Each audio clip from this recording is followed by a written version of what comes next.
Alliance Assurance, partenaire de l'invité du direct. Alliance Assurance, avançons en toute confiance.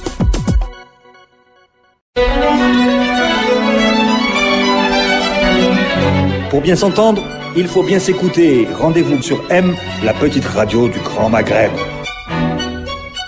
Amis auditeurs de Radio M, bonjour. L'invité du direct a le grand plaisir d'accueillir aujourd'hui Sadek Fenardji, consultant en management et organisation spécialisé dans la transformation des entreprises, secrétaire général d'un groupe français spécialisé dans les énergies renouvelables opérant en Afrique du Sud, en Afrique subsaharienne et en Amérique latine, et membre de Nebni depuis 2012. C'est aussi à ce titre que Sadek, nous t'accueillons aujourd'hui. Bonjour. Bonjour, très heureux d'être là. Merci beaucoup d'être sur l'antenne de Radio M. Ça fait un moment qu'on voulait te recevoir, notamment pour une expertise particulière, celle des Delivery Units. On va pouvoir en parler abondamment dans cette invité du direct, les unités opérationnelles qui permettent d'appliquer, de conduire, de mener une politique de réforme dans les pays. C'est un sujet qui a été beaucoup avancé par Nebni, il a été introduit en Algérie par Nebni, mais on n'a jamais eu le temps de nous poser et d'en parler dans le détail. Alors, dans cet entretien, on va déjà essayer de se rappeler des dernières propositions de Nebni. Il y a eu le plan d'urgence. Nebni s'est fait plutôt en mode bémol ces derniers mois, mais il y a eu quand même le plan d'urgence qui a été encore conduit. Depuis 2011, Nebni lance des alertes. Mais le dernier, c'est celui de fin 2017. On peut le rappeler, Abda 2, le plan d'urgence. Oui, alors c'était le plan d'urgence. Ça suivait en fait Abda 1 et Abda 2. Abda 1 et Abda 2 datent de 2015. Et après, on a en fait remis à jour, réactualisé Abda 2 en créant le plan d'urgence qu'on a diffusé, je crois, en novembre 2017. Ça fait une année. Ça fait pratiquement une année. Oui. Après la retraite de Nebni, ça a été Après la retraite de Nebni, oui. Donc, je rappelle, c'est juste un plan de 18 mois qui vise à, en fait, avoir des réformes profondes pour amortir le choc contre l'iceberg. Donc, c'est la fameuse métaphore du Titanic. Et amorcer, en fait, un réel virage économique. Comme tu l'as dit, on n'a pas cessé d'alerter l'opinion depuis 2000 ans, ça fait 7 ans qu'on dit qu'il y a urgence à se réformer. Et aujourd'hui, et déjà l'année dernière, et aujourd'hui, plus que jamais, il y a urgence.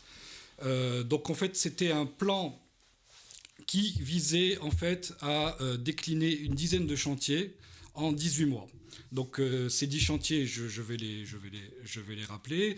Il y avait donc la réforme des subventions, donc qui visait à diminuer les montants de subventions et à compenser par des transferts directs. On avait, je les cite en vrac, on avait la réforme du système bancaire pour mieux irriguer l'économie. On avait la réforme de la gouvernance publique des entreprises. Donc en fait, pour se concentrer l'action publique et l'État actionnaire sur des sociétés, plutôt des entreprises stratégiques et à vocation, ayant une véritable mission publique, le reste devant être privatisé ou en tout cas devant être beaucoup plus autonomisé. Nous avions aussi proposé de dynamiser la fiscalité du foncier, la fiscalité locale, toutes sortes de chantiers. Et le trait commun de ces réformes, voilà, dans ce plan comme dans les précédents, c'est comment le mettre en œuvre. Exactement. Donc c'était j'appelais ça le chantier chapeau. C'était comment le mettre en œuvre, comment coordonner l'ensemble de ces chantiers, sachant que nous avions une administration qui était en silo. Tout le monde connaît la lourdeur bureaucratique de l'administration et nous n'avons pas une très très forte compétence, un niveau de compétence qui est relativement bas. Donc c'était comment mener à bien tous ces chantiers. Alors, Sadek Fenardji, on va introduire cette réserve, oui, ou on va dire ce postulat méthodologique tout de suite. Oui. Les propositions de Nebni, ce sont des propositions qui se font quasiment en tout temps et en tout lieu, en ne tenant pas nécessairement compte de qui gouverne. C'est valable pour tout type de gouvernement. En Algérie, c'est en dehors de la problématique de la gouvernance. Nebni 2011 a proposé des propositions sur les 10 années qui suivaient. Il y a eu le 4e mandat qui n'était pas totalement prévu. Il y aura peut-être le 5e mandat. Mais Nebni reste sur un cap. Il faut faire des réformes, indépendamment de celui qui gouverne, parce qu'on ne peut pas tenir comme ça. Oui. Et ces réformes-là ne peuvent pas réussir si on essaie de les mettre en œuvre selon un schéma classique. Exactement. Ça, ce sont des constantes. Oui, Voilà. Et donc là, on est toujours dans cela. Donc on ne tient pas compte du politique. oui. On ne tient pas compte du politique. Voilà. Donc ça peut être valable. Mais on a introduit une nuance, c'est qu'on tient compte des capacités de notre administration. C'est pour ça qu'un des chantiers, par exemple, c'était de créer une école de gouvernance de classe mondiale. Donc pour rehausser le niveau. Parce qu'elle est sous-staffée, l'administration algérienne. Oui. Qu'est-ce qui vous permet de dire ça? En fait, c'est ce qui nous permet de Parce que dire c'est quand même le point de départ aussi de la delivery unit. C'est de considérer que l'administration algérienne n'est pas en mesure de mettre en place des réformes, à la fois pour des raisons de compétences et aussi pour des raisons de blocage, de résistance au changement. Oui. C'est essentiellement ça. Enfin, je n'ai pas d'exemple précis, mais oui, on sait qu'il y a de la résistance au changement, c'est qu'il y a de la bureaucratie. Je ne vais pas l'apprendre à nos auditeurs. Donc, et puis on a aussi une pénurie, une fuite des cerveaux. Et puis l'école, moi je considère que l'école aujourd'hui peine à produire des élites et que le niveau général a baissé. D'où cette proposition d'une nouvelle école de niveau mondial. D'école de qui gouvernance n'est pas publique, l'ENA, qui n'est pas l'école nationale d'administration, qui est autre chose. qui serait complémentaire à l'ENA. L'ENA, est-ce qu'elle a ? Elle forme des fonctionnaires. Nous avons, je ne vais pas rentrer dans les détails de cette école-là, mais nous pensons qu'il est nécessaire d'avoir une formation complémentaire type master spécialisé, par exemple, en gouvernance publique. Nos voisins l'ont fait en Tunisie et au Maroc. Je crois qu'au Maroc, je ne sais pas, franchement. Parce qu'on dit toujours que les élites, le top management de la gouvernance souveraine dans ces pays-là est meilleur que celui de l'Algérie depuis quelque temps. Celui de l'Algérie était supérieur il y a 20 ans. Je le pense, mais je ne peux pas l'étayer aujourd'hui. Très bien. Mais je le pense. Très bien. Alors, la delivery unit, c'est quoi exactement? Alors, la delivery unit, stricto sensu, c'est une équipe, c'est une entité que l'on placerait au plus haut niveau de l'exécutif. Ce serait une équipe spécialisée, donc qui en fait serait mandatée pour suivre les top priorités des politiques publiques. Voilà. En fait, grosso modo, c'est ça. C'est-à-dire que, et je verrai en elle deux grandes fonctions. Historiquement, elle a deux grandes fonctions. Donc, c'est de suivre le degré de réalisation des réformes prioritaires. Donc, en fait, c'est une poignée de réformes. Hein. Il ne faut pas donner trop d'objectifs à suivre à des sinon elle perd de son influence. Donc, ça serait une poignée de réformes. Et ça, c'est la première fonction. Elle les suivrait à travers des indicateurs de performance. Et chaque fois qu'on suit en général mensuellement ou trimestriellement, et en fait, chaque fois que ces indicateurs, à un moment, virent à l'orange ou virent au rouge, la delivery unit intervient.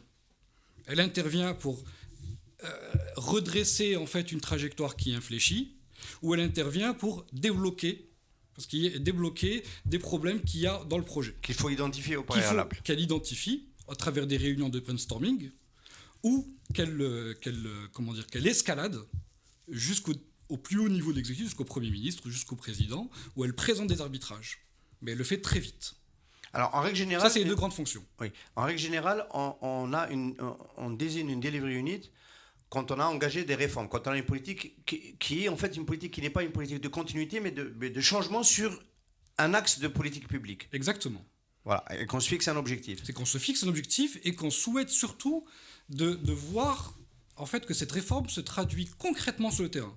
C'est-à-dire que, obtenir un succès. Exactement. Obtenir un succès et surtout perceptible par le citoyen.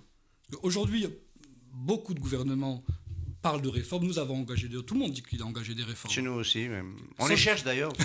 On les cherche les réformes engagées. Sauf que quand c'est pas perçu par le citoyen, quand il n'y a pas de résultats concrets à travers par exemple des indicateurs, en fait ça discrédite la parole publique. Et c'est d'autant plus fort quand les autorités publiques ne sont pas comptables du résultat. Donc c'est pour ça qu'on a décidé, dans certains pays, de créer des rues, parce qu'on avait vraiment souci à ce que des résultats concrets soient produits. Alors avant d'aller dans le détail des expériences, parce qu'on aura beaucoup à dire de cela et comment ça fonctionne et concrètement, un gouvernement en règle générale, un gouvernement qui décide d'avoir recours à une delivery unit, est-ce que c'est un gouvernement qui renonce à une partie de ses prérogatives? C'est-à-dire à partir du moment où il charge une structure qui est un peu une structure parallèle, qui a l'autorité politique du chef de l'exécutif, est-ce qu'il n'y a pas un risque d'entrer en conflit dans un schéma qui peut ressembler à deux gouvernements parallèles? Alors, il y a un conflit qu'on a perçu et qui a réellement existé, mais ce n'est pas celui-là. Parce que la delivery unit reporte au chef de l'exécutif. Donc elle est en dessous sous le patronage de l'exécutif.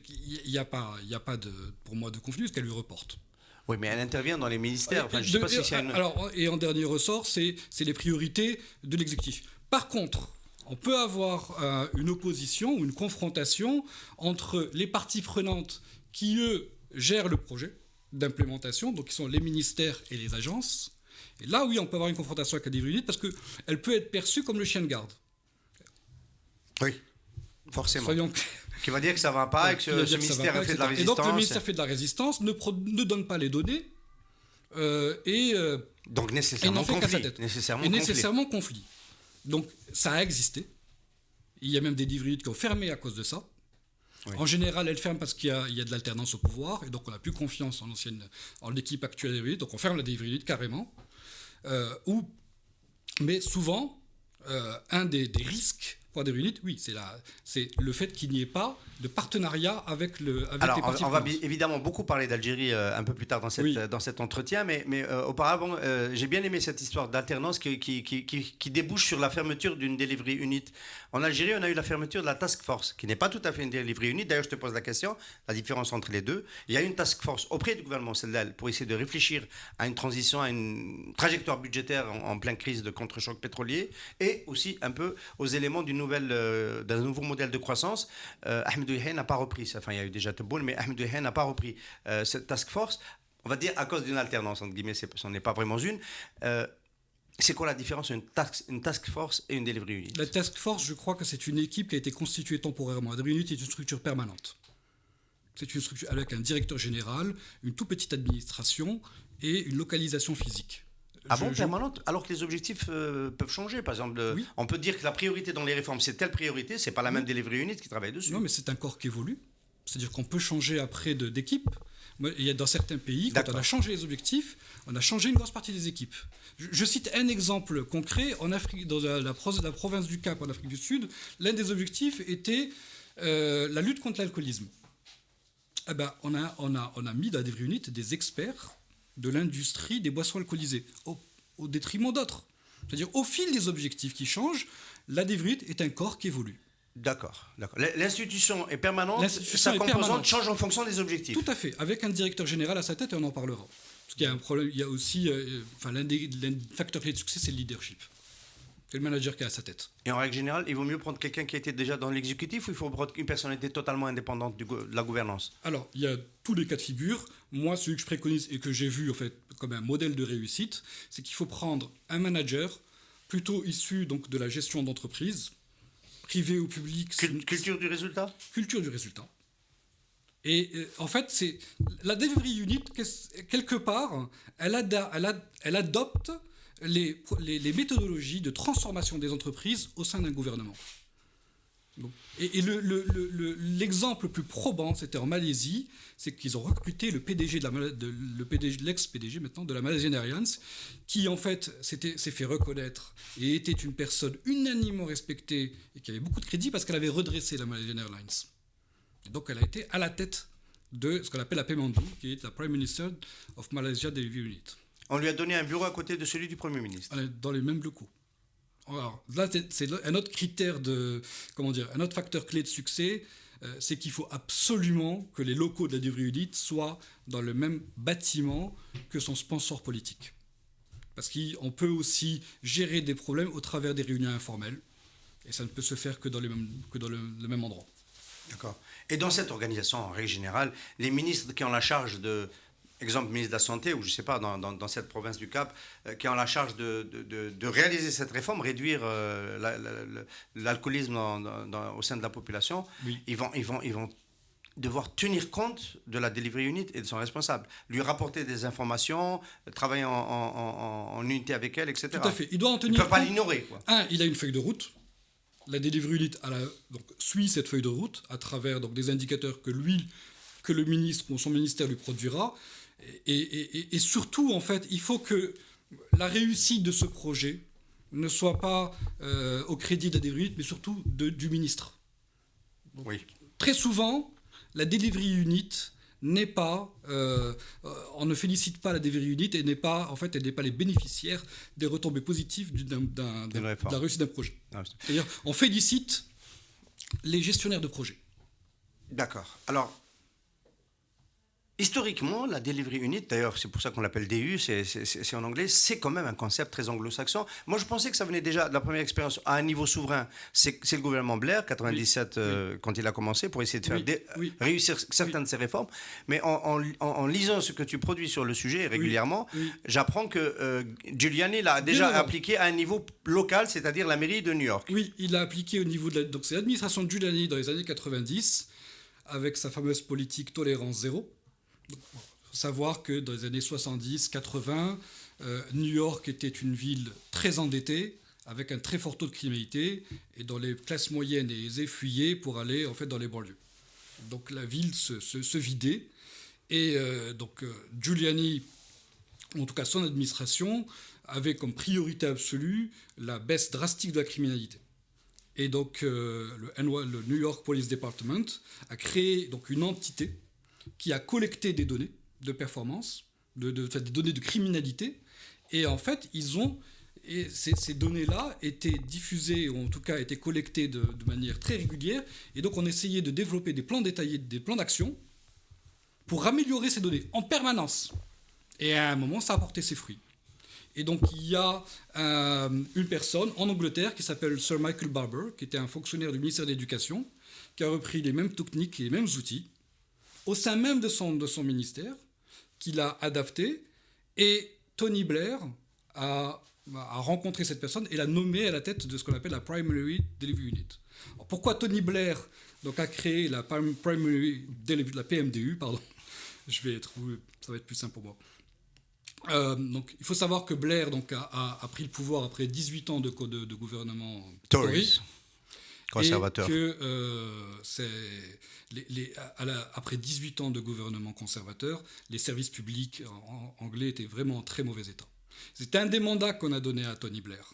C'était d'améliorer les services publics, de retrouver un niveau de qualité. Et donc, le premier mandat a été assez décevant. Et Tony Blair l'a reconnu. Il l'a reconnu, c'est-à-dire qu'il il n'a pas engagé la DU dès le premier mandat. Au deuxième mandat, en 2001. D'accord. C'est-à-dire que c'est à la suite de l'échec relatif, parce qu'il a été réélu, à la suite de l'échec relatif des réformes, c'est qu'il s'est rendu compte que c'était plus ou moins pas perçu par le citoyen tout ce qu'ils avaient fait. Ils avaient lancé une vaste enquête administrative, et ils se sont rendus compte, en fait, où ils demandaient à leurs citoyens qu'est-ce qui vous frustre le plus et qu'est-ce que vous voulez améliorer, très concrètement. Et là, les résultats de l'enquête, c'était 4 secteurs prioritaires. Donc, c'était l'éducation, donc c'était réduire l'écart entre les lycées et les collèges, du niveau. C'était pour la santé, et ça vraiment, c'était frustrant. C'est mondialement connu, les délais d'attente. Donc, réduire les temps d'attente, que ce soit pour les urgences ou pour les interventions chirurgicales. Donc, pour les urgences, il fallait les réduire en dessous de 4 heures. Il fallait arriver à un chiffre de 98%. En dessous de 4 heures, ils y sont arrivés. Et pour les temps d'attente d'intervention chirurgicale, il fallait baisser à ils ont baissé de 40 000 à 10 000 pour une intervention chirurgicale moins d'1 an, pour une attente. Et après, les fameux trains britanniques, dont on sait le retard était légion, donc c'était aussi de réduire donc, les accidents de train et surtout les retards. Et donc, une delivery unit peut travailler sur des objectifs aussi, des réformes aussi parcellaires, l'éducation distincte. Comment ça s'organise tout ça ? Alors, comment il l'a organisé ? Donc, il a fait appel à Michael Barber, qui lui a eu les coups des franches pour créer donc cette unité. Donc, il a recruté en fait. Il a recruté un mix de profils entre des hauts fonctionnaires et des consultants. Donc il y avait un mix entre externe et un staff externe, staff interne. Et puis aussi, il fallait avoir aussi un mix entre des analystes. Il fallait quand même pas mal d'analystes et un profil plutôt consultant ou un profil plutôt senior, plutôt de manager. Donc on lui a donné aussi un budget. Je crois qu'il avait à l'époque 2 millions de livres de budget de consulting. Et donc lui, c'est pas énorme. C'était il y a... Pour la mission. Oui, pour la mission, pour 4 objectifs. Pour 4 objectifs. Pour 4 objectifs. Ouais. Donc, ce qu'il a fait après, c'est donc Tony Blair lui a attribué ses objectifs. Et donc, ils ont développé des plans d'action ou des feuilles de route qu'ils ont données à chaque ministère et agence concernée. Et de ces plans d'action s'en découlent 120 indicateurs. Sur ces 120 indicateurs, il y en avait 20 qui étaient suivis personnellement par Tony Blair. Et donc, ces 120 indicateurs devaient produire mensuellement, devaient rendre compte mensuellement. Ça avance, ça avance pas, où est-ce que ça bloque, qu'est-ce qu'il faut faire, ça bloque, et si ça avance pas, exactement. Et donc, et après, il y avait aussi ce qu'on appelle des routines, c'est que tous les mois, on envoyait une note. Il y avait aussi comment on appelle ça, des séminaires trimestriels, et aussi après, il y avait aussi un rapport annuel. Alors, on commence à sélectionner avec toi, Sadr Fnadji, les conditions, les clés de succès d'une delivery unit. Oui. Une des premières clés de succès, c'est déjà que le gouvernement choisisse bien ses top priorités dans ses réformes. Il ne faut pas qu'il se trompe. Il faut pas qu'ils choisissent beaucoup ou qu'ils en choisissent des très compliqués peut-être. Donc il faut bien choisir ces top priorités pour ensuite faire en sorte que la delivery unit puisse accompagner, suivre et faire en sorte que... Je dirais que le choix n'est pas difficile puisqu'il suffit d'interroger ses citoyens. Il y avait un exemple en Indonésie, c'est qu'il y avait une task force qui était en charge de parcourir tous les journaux pour voir quels étaient les sujets les plus chauds et qu'est-ce qui étaient les priorités des citoyens. Tout simplement. Tout simplement. Ou ce qu'a fait Tony Blair, c'est-à-dire une enquête ou un sondage. Très bien. Alors, depuis, ça s'est popularisé. Il y a plus de 30 pays dans le monde qui appliquent des delivery units pour essayer de faire aboutir quelques-unes de leurs réformes. Et depuis 3 ans, une quinzaine ont été créées. Donc, c'est un phénomène montant. Mais en même temps, une dizaine ont été fermées. Alors, on va parler d'abord de ceux qui ont été créés. Donc, alors, c'est un phénomène qui a touché l'Afrique. C'est quasiment un tiers. Il y a 8 pays en Afrique. Il y a 8 pays, donc entre un tiers et un quart. Mais bon, il y a 8 pays en Afrique qui ont créé des delivery units. Sur les 8 pays, 6. Un tiers, c'est dans la CAN, c'est la Coupe d'Afrique des Nations, qui passe à 24. Avec 8, on est à un tiers. Voilà. Mais pour l'ensemble du continent, c'est beaucoup plus bas quand même. Je fais un clin d'œil à un sujet qu'on va aborder tout à l'heure en fin d'émission. 8 pays, c'est quand même beaucoup. Mais il se trouve que ce sont surtout des pays anglo-saxons. Enfin, de culture anglo-saxonne. Oui. Des pays africains. Des anciens pays du Commonwealth. Parce que ce qu'il faut savoir, c'est que quand les delivery units ont commencé à s'exporter d'Angleterre, les premiers pays, c'était l'Australie, c'était un État américain, c'était le Maryland. Donc voilà, c'est des pays de culture anglo-saxonne. Et le seul pays francophone en Afrique, c'est le Sénégal qui le fait. Et on donne quoi comme objectif à suivre pour Alors ça a un peu changé parce que dans ces pays-là, les Africains ont été novateurs. Par exemple, les objectifs ont changé. Il y avait des objectifs, par exemple, d'infrastructure, de réalisation d'infrastructures, ce qui n'était pas au Kenya. On est au cœur du problème en Afrique. Oui. Au Kenya, au Ghana, ce sont surtout des objectifs de réalisation d'infrastructures. Donc, aéroports, routes. Est-ce qu'on peut parler de réforme dans ce cas-là ? Est-ce que c'est une réforme ? Parce que, on va dire, réduire les délais de réalisation, lutter contre la... C'est de la sémantique. Moi, si je considère que je veux que 99% de ma population soit électrifiée, oui, pour moi, c'est une réforme majeure. D'accord. D'accord. Donc, il y a parmi les...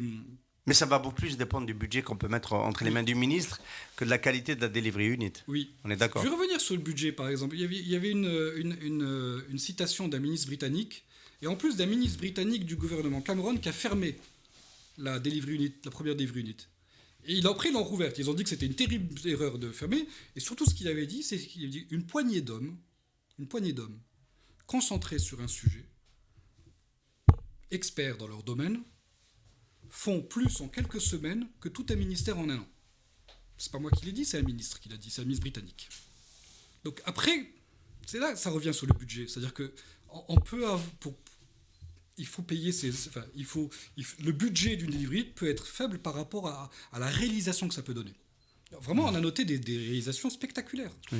Mais je parlais du budget, mais il y a celui de la delivery, mais je parlais surtout du budget. Si on veut électrifier un pays à hauteur de 98%, c'est plutôt le budget du programme. C'est ce qu'a fait la Malaisie. C'est pas en Afrique, mais en Malaisie, un des objectifs, c'était une électrification rurale quasi 100%. Bon, ils n'ont pas le même budget que les pays africains. Oui, clairement.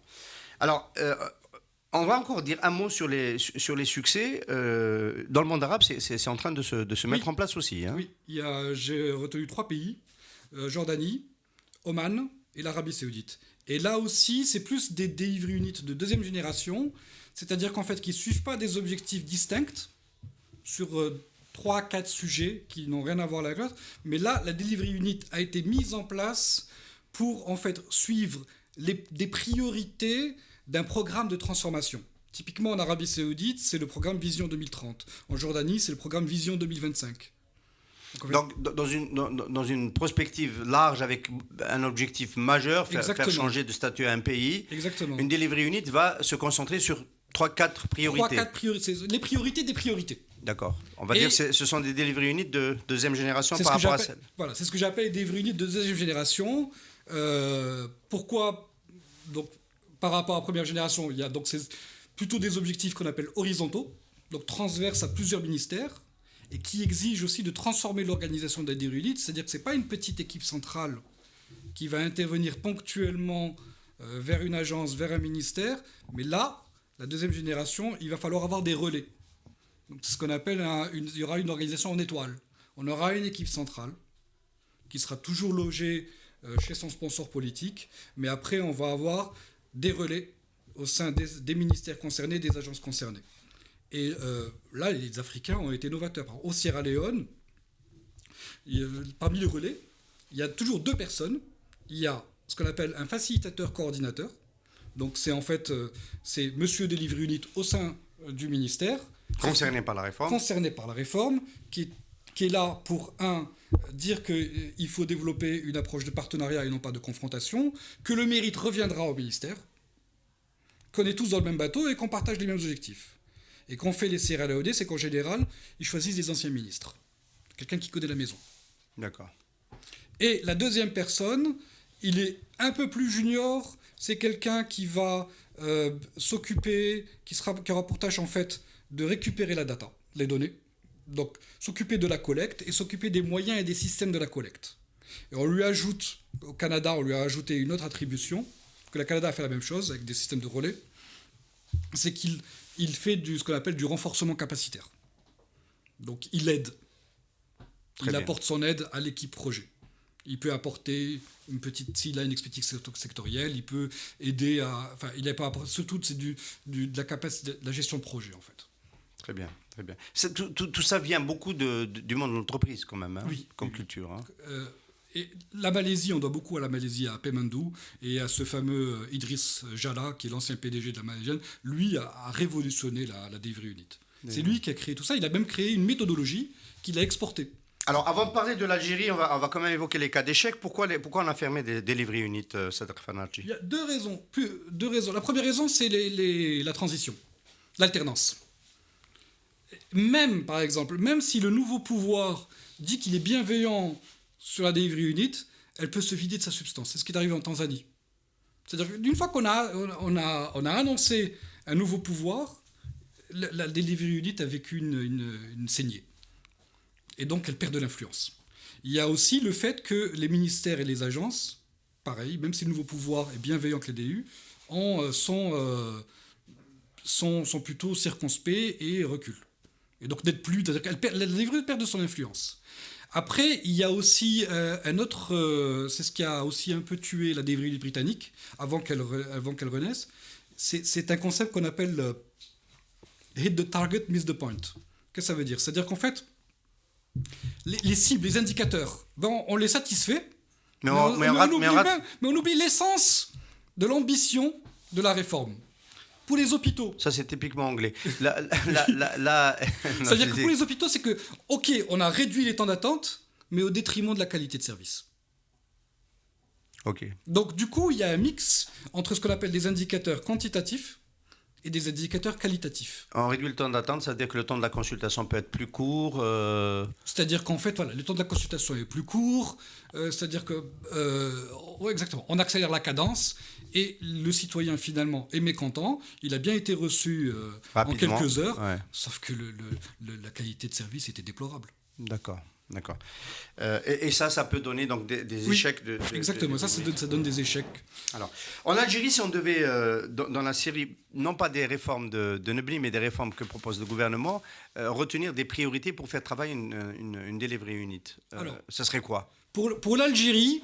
Sans remettre en cause le pouvoir du Premier ministre, des ministres, etc. L'idéal, ça serait que la delivery unit suive les quelques priorités d'un plan de réforme global, d'un plan de transformation.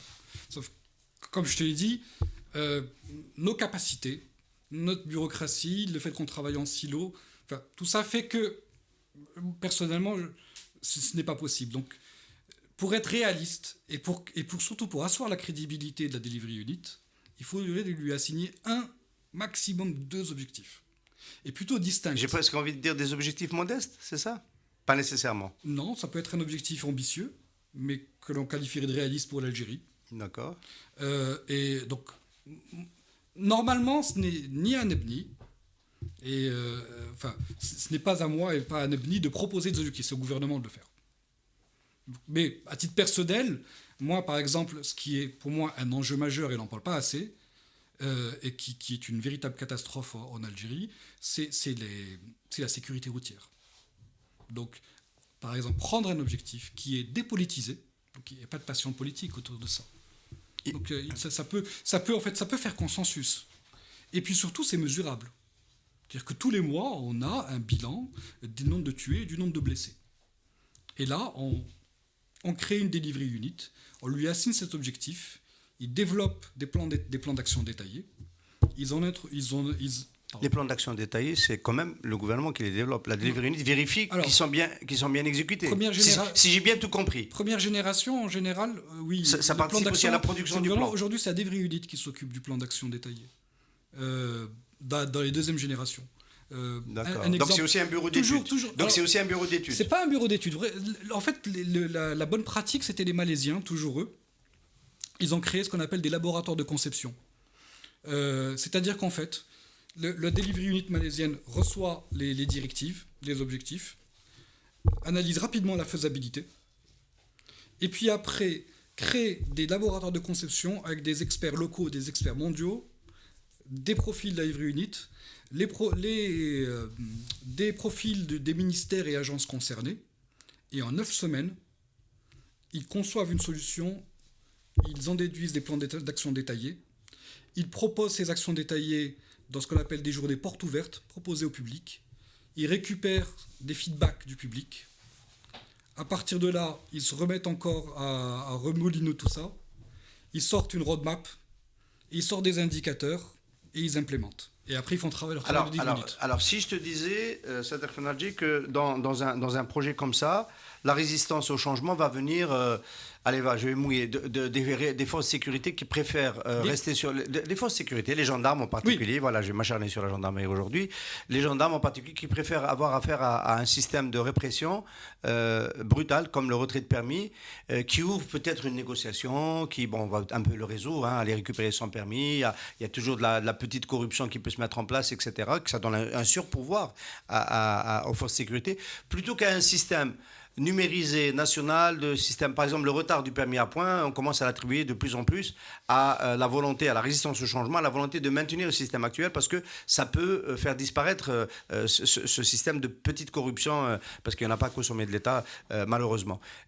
Une DU, comment elle peut lever cet obstacle? Il faut qu'elle ait un sponsorship très fort. C'est-à-dire qu'en fait, si l'ADU n'a pas, en fait, n'est pas l'œil et l'oreille du président en Algérie. Ou du Premier ministre. Du chef de gouvernement, plutôt. Oui. Donc il faut que ce soit très haut. Il faut que ce soit très haut. Il n'est pas chef de gouvernement actuellement, il est Premier ministre. Donc pour nous, ça serait soit chef de gouvernement, soit président. Donc c'est le plus haut niveau de l'exécutif. Donc il faut qu'elle ait cette légitimité. Comme je t'ai dit, asseoir sa crédibilité, c'est à travers le terrain, donc c'est un objectif qu'on réussit, mais la légitimité, c'est que en fait, elle a un mandat présidentiel. Alors, ça, c'est un Et qu'elle objectif. ne reporte qu'au président. D'accord. Ça, c'est un objectif réaliste. À ce moment-là, au départ, le gouvernement dirait je veux, en 2022, passer sous la barre des 1000 morts par an. Exactement. Et en même, Pas plus de 1000 morts il doit par an. s'engager. On Ça, c'est une autre- est à 3000. Hein. Oui. Un objectif comme ça. Et puis, qu'est-ce qu'il faut faire et le mettre en exécution. C'est ce qu'a fait le gouvernement Chirac.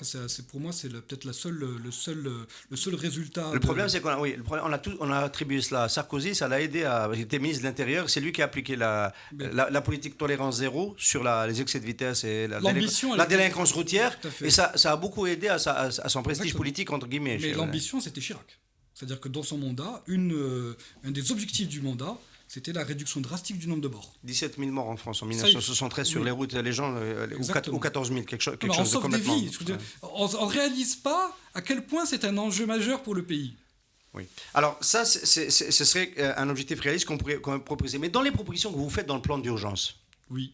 puisque vous mettez quand même la DU Oui. pour les mettre en œuvre, comment on pourrait mettre en œuvre avec une DU un plan d'urgence qui réforme la politique de l'actionnariat public, l'État actionnaire, Alors, peut-être pas... ou la politique de marché financier et la politique bancaire, Oui. ou la politique de la subvention sur laquelle Nebni a produit le document le plus accompli. Comment on peut, avec une delivery unit, faire aboutir ces réformes-là? Si je devais choisir, moi personnellement, un des chantiers, ce serait le climat des affaires. Parce qu'en fait, en plus, on a les indicateurs. Et surtout que l'indice composite de la Banque mondiale, en fait, il se décompose en plusieurs indicateurs. Donc il y a des sous-chantiers. Donc on peut attaquer facilement, en fait, ça se décompose en plusieurs objectifs. Donc moi, je mettrais bien la delivery unit en charge de cet objectif-là, de ce chantier-là. Donc, Qui est transversal. Qui transverse et de dire, bon voilà, on rentre dans le top 50 à l'horizon 2025. Et les objectifs, c'est le gouvernement qui va les désigner. Oui. Et la mise en œuvre, c'est la delivery unit qui va s'en occuper. Tout à fait. Et la delivery unit, par exemple, elle peut réduire le temps de remise d'un permis de construire, un accès au foncier, un accès au crédit. Normalement, elle a accès partout. Elle va agir sur ces blocages. En fait, on va envoyer donc les plans d'action, on va envoyer les feuilles de route à chaque direction ministérielle.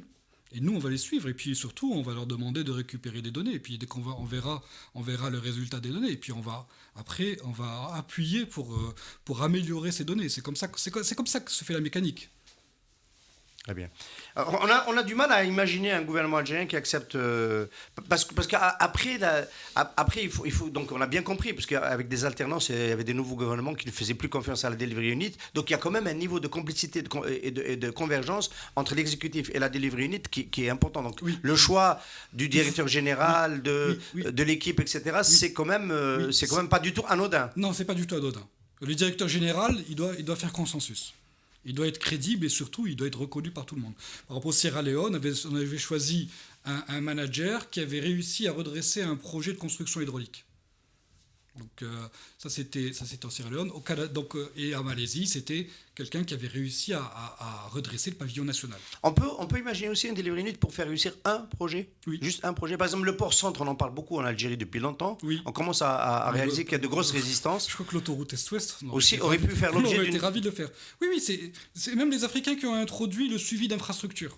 C'est eux qui l'ont créé. C'est les Kenyans qui ont fait ça. Après, ça a été repris par SRB. Il y a autre chose dont je voulais te parler, c'est que la delivery unit est en train de transformer aussi ce que j'appelle l'industrie de la coopération et du développement international. Au sens où, aujourd'hui, les grandes organisations internationales, les grandes agences de coopération internationale, investissent de plus en plus l'assistance technique et l'assistance financière vers la création et l'aide à des delivery units plutôt qu'à de la coopération pure. Traduction, on souhaite avoir des résultats concrets sur le terrain plutôt que vous donner de l'argent sur tel ou tel projet ou telle aide. Et donc, par exemple, les grands cabinets de consulting type McKinsey ou BCG, aujourd'hui, ont des départements, délivrent aide à des rues, je ne sais pas comment ça s'appelle, mais Michael Barber, qui a été l'inventeur, a été à un moment un employé de McKinsey. Et ça, c'est de l'argent qui va rester dans le pays.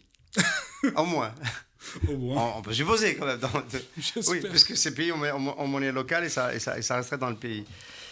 Très bien. Enfin, on a mieux compris ce concept de la delivery unit. Dans les rares fois où Nebni a participé à des consultations directes avec le gouvernement, on rappelle que Nebni a assisté notamment à une tripartite ou deux, et qui a même pris la parole dans cette tripartite. Je ne sais pas si ça a chopé sur cette question. Est-ce que non, on n'a pas arrivé à ce niveau de détail. Non, enfin, j'en ai pas connaissance en tout cas. Oui. Donc ça reste quelque chose d'essentiel donc, sur la feuille de route de Nebni dans le changement, dans la réforme. Ce n'est pas l'apanage des pays avancés occidentaux ou des pays anglo-saxons, puisque maintenant, des pays arabes l'ont fait, des pays africains qui sont beaucoup plus pauvres que nous l'ont fait, avec succès. Oui, j'ai pas envie de faire de mauvaises vannes sur l'Arabie Saoudite et sa delivery unit avec la dernière actualité sur Khashoggi, mais bon, enfin, elle serait trop facile.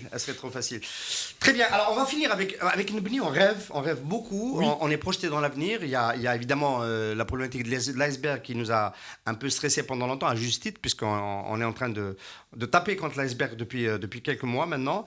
Mais il n'y a pas que ça. Il y a aussi de la prospective, des grands dessins qui nous fédèrent et qui nous font du bien. Et parmi ces grands dessins, il y a cette idée qui est estampillée Sadr Fenadji, mais qui est portée par Nebni, de lancer, pour relancer la construction maghrébine, l'intégration maghrébine, de lancer un championnat professionnel de football à l'échelle du Maghreb, la Botola. De quoi il s'agit ? Alors, de quoi il s'agit ? En fait, il y a deux objectifs. Il y en a un qui est plutôt précis et l'autre qui est un peu qui est indirect. Le premier objectif qui est direct, je dirais, c'est d'avoir un niveau de compétition qui soit de très grande qualité, en fusionnant donc les 3 championnats de première division, en prenant les 6 meilleurs clubs marocains, les 6 meilleurs clubs algériens, les 4, ou peut-être on verra que les Tunisiens, moi je préconisais 4, meilleurs clubs tunisiens. Et on aurait quasiment toutes les journées des superbes affiches, des très beaux derbys, des grands classiques, avec des stades pleins, avec des infrastructures de qualité, avec une manne financière sans pareil, issue des droits télévisuels qui vont exploser. Et ça, j'en suis convaincu, on peut en parler. Pourquoi ? Parce qu'en fait, ce sera une compétition sportive qui sera ultra médiatisée. Là, je suis convaincu que les diasporas des 3 pays les suivront. Je suis convaincu... Alors, je pose directement une question. Oui. Hier à 17h, il y avait 17h un jour de semaine. Bon, ça, c'est la programmation de la Ligue de football professionnel algérien qui est anti-spectacle, je dois le dire ici. MCO, Tejnant à 17h à Oran. À la place, il y a MCO Oujda, on suppose, hein, dans le cadre de Botola. Est-ce que ça ou FES Est-ce que c'est une affiche qui va réaliser plus de spectateurs dans le stade, plus de droits d'image, et pourquoi ? Oui, peut-être pas un COFES, mais je pense qu'un Mouloudia Espérance ou un JSK, JSK Wydad, oui. Un MCO Sfax, oui. J'ai pris MCO pour l'idée du derby. Hein, chaque journée. C'est MCO, Oujda, je sais pas. C'est pas sûr qu'il y aura Oujda dans les 6 meilleurs. Je voyais les 2 clubs de Casablanca, je voyais les Phares de Rabat, je voyais le club de Fès, je voyais le club de Marrakech et je voyais Kenitra, grosso modo. Et en Algérie, je voyais les 2 clubs algérois. On voyait aussi la JSK, l'Entente, Xantena. CSC, MCO. Voilà, exactement. Des clubs à fort potentiel populaire. Exactement. Et en Tunisie, on voyait l'Espérance, le club africain, Sousse, Sfax. Oui, voilà, en gros. Les 4 gros clubs tunisiens. Juste à titre d'exemple, les droits télé turcs, c'est 590 millions de dollars. Ça a été multiplié par 3 en moins de 10 ans. Alors, imaginons juste qu'on ait un tiers de ces revenus. Oui, mais je vais un peu te challenger sur cette idée. Moi, j'adore cette idée. Moi, je me suis éveillé au football avec le but de Taher contre Atouga en 1971. Le MCA a battu le club africain. Atouga était la bête noire des Algériens. Oui. Et Taher Hassan a marqué le but qui a permis au Mouloudia de gagner sa première coupe du Maghreb. Donc, des compétitions maghrébines, ça a un ancrage populaire en Algérie, ça nous parle. Mais de faire un championnat, une Botola, on va l'évoquer. En Turquie, c'est la professionnalisation des clubs qui a permis de faire monter les droits d'image. Les clubs sont devenus plus riches, la bourgeoisie turque a beaucoup investi investi dans les clubs, ils ont les moyens. Galatasaray s'est mis à ramener des grands joueurs relativement en fin de carrière, mais quand même de grands joueurs. Fenerbahçe a fait pareil, et ainsi de suite. C'est plutôt par la réforme des clubs et des entreprises, en fait, que le marché s'est valorisé. C'est ce qu'on proposait dans l'article. C'est-à-dire qu'en fait, des grosses entreprises, publiques ou privées, maghrébines, se coalisent pour investir et financer dans un championnat. Alors c'est quoi ce maghrébin. modèle-là qui permet de se coaliser? En fait, l'idée était venue que j'avais lu un article sur une des initiatives du patron de Gazprom, qui s'appelait Alexei Miller, qui s'appelle toujours Alexei Miller, qui est toujours le patron de Gazprom, qui lui rêvait de refaire vivre les rivalités russo-ukrainiennes. Et donc, ils avaient quasiment créé sous le papier, ça s'appelle Liga Pans, je ne sais plus comment ça s'appelait, Pans Russia ou un truc comme ça. En fait, ça s'appelait une ligue pan-russe. Et donc, elle réunissait des clubs ukrainiens, des clubs russes, et puis, je crois, un ou deux clubs biélorusses. Il y avait Minsk, qui était un bon club à l'époque. Oui. Et ce projet s'est arrêté brusquement à cause des tensions de 2014 entre les Russes et les Ukrainiens. C'est ça qui m'a donné l'idée. Puis après, dans l'histoire, donc, je me suis un peu penché sur est-ce qu'il existait des championnats maghrébins? Oui, il y en avait un. Il y en avait un de 1926 à 1956 qui était organisé sous l'égide de l'Union des ligues nord-africaines. Oui, absolument. Et donc ça s'est arrêté brusquement parce que le Maroc et la Tunisie ont été indépendants. Et puis bon, du coup, après, donc, on a refait vivre ce qu'on appelle la Coupe des clubs champions maghrébins à la durée de 70 à 75. Oui. Je crois que les 3 premiers, c'était le CRB qui les a gagnés. Oui. Et ça a arrêté brusquement. Je pense que ça a dû s'arrêter à cause des tensions avec le Maroc en 75. Complètement. Mais, on n'y échappe pas. On n'y échappe pas. Et là, donc, les avantages que ça conférait, l'idée, je me suis dit, si on fusionnait, si on créait ce championnat-là, déjà la multiplication des matchs entre le Maghreb ferait qu'en fait, il y aura un accru de mobilité dans l'espace maghrébin. Et donc, du coup, on développerait les infrastructures, on développerait les services de transport, et c'était un peu l'idée cachée, c'est-à-dire ça mettra une pression pour ouvrir la frontière. Oui, bien sûr. Donc il y avait ça, et il y avait aussi donc la manne des droits télévisuels, parce que je pense que les affiches Alors, question sont très technique, oui. Est-ce que c'est un championnat qui vient se surajouter aux championnats nationaux? Parce que les championnats nationaux, résistant à ce changement, ils ont leur modèle économique, ils ont leurs défenseurs. Oui. Et donc, voilà, est-ce que ça vient surajouter ou comment ça se goupille avec ça? Les championnats nationaux continuent. Et puis, il faut intercaler cette compétition avec la Coupe arabe qui a redémarré, parce que les Arabes ont beaucoup d'argent, donc ça vient de redémarrer. Hein. Oui. On est en une semaine, il y a eu Ittihad de l'Arabie Saoudite qui est venu jouer à Stef il y a 2 jours, et le MCA va se déplacer à Riyad dans 3 jours. Et donc, il y a une compétition qui prend du temps. Je ne parle pas de la Coupe africaine qui est une tradition. Comment tu places une compétition de plus là-dedans et avec l'ambition d'avoir 6 et 6, 12 plus 4, 16, c'est un vrai championnat. Non, c'est un championnat. Oui. C'est-à-dire qu'en fait, que quand j'extrais 6 clubs algériens de leur championnat, ils ne jouent plus leur championnat. Ils jouent la Super League maghrébine. Ils jouent la Botola. Donc, du coup, le championnat algérien et le championnat marocain, quelque part, ce sont des 2e divisions de la Botola. Très bien. Là, on comprend mieux. D'accord. Et si on est relégué, on se remet à jouer dans son pays seulement. Si je suis relégué, je reviens jouer mon pays. Et moi, l'idée, on l'a pas écrit dans l'article, c'est de créer après une 2e division de Botola. C'est-à-dire, au fur et à mesure que la liberté de circulation, la liberté de marchandises, c'est-à-dire que l'espace maghrébin devient un espace complètement libre. Sadr Fnadji, tu es consultant en management en organisation spécialisée, tu connais ce que c'est un business plan. Est-ce que tu penses que les sponsors vont accompagner une Botola de la sorte, ceux qui sont ancrés sur leur propre marché? Quand on va devenir annonceur sur un championnat maghrébin où les frontières ne sont pas... Quand je suis annonceur d'une Botola, j'annonce à 90 millions de consommateurs. J'annonce plus à 40 millions d'Algériens. Et j'annonce aussi à une diaspora qui va regarder des super matchs. Mais j'annonce aussi à un marché d'Afrique subsaharienne qui va me donner un contingent de joueurs, de joueurs talentueux, parce que moi, si je suis un joueur africain, je ne vais pas aller dans le froid en 2e division belge, j'irai à la Botola. Et donc, il y a mon pays qui va me regarder. Donc, du coup, quand je suis annonceur et que j'annonce dans un marché de 90 millions, je veux que mon bien ou mon service soit diffusé dans cet espace maghrébin. Et donc je vais faire pression, en tout cas je vais tout faire pour que j'agisse et j'opère dans un espace maghrébin qui soit le plus libre possible. En fait, on comprend très bien que Botola, c'est un concentré des avantages d'avoir une économie maghrébine intégrée sur une filière, c'est sur le football. Exactement. Il peut donner En fait, l'exemple. Le foot sera ce que était le charbon et l'acier à l'Europe. Nous, ce sera le foot, parce que c'est ce qui nous réunit le plus. Et ça peut aider le Maghreb, moi j'y crois, peut-être que tu n'y crois pas autant que moi, à peut-être muscler sa candidature pour 2030 pour recueillir la Coupe du Monde. Parce qu'on va améliorer nos infrastructures.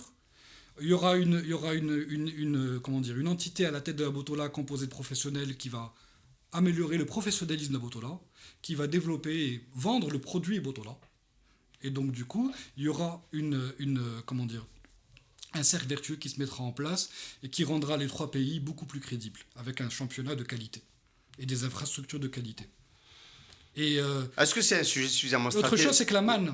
Je t'ai dit que les Turcs, c'était 590 millions de dollars par an. Imaginons qu'on ait juste un tiers. Quand je somme les budgets de tous les clubs, on n'a pas 200 millions. En fait, ce que j'imaginais, c'est qu'une partie de cette manne-là soit réversée aux championnats locaux, mais surtout soit reversée aux centres de formation. Donc on booste les centres de formation, et pourquoi pas, par rapport en Algérie, créer une espèce de Clairefontaine. Oui. Avec la manne de la Botola. Et donc rebooster notre équipe nationale. Est-ce que c'est un sujet suffisamment stratégique pour y mettre dessus une delivery unit? Ah non, elle aurait un pied à Rabat, un pied à Alger, un pied à Tunis, ça c'est compliqué. Je préfère qu'on sauve d'abord des vies sur la route algérienne. D'accord.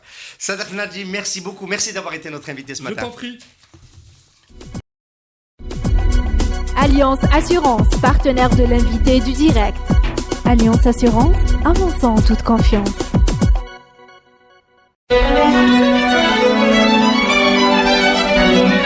Pour bien s'entendre, il faut bien s'écouter. Rendez-vous sur M, la petite radio du Grand Maghreb.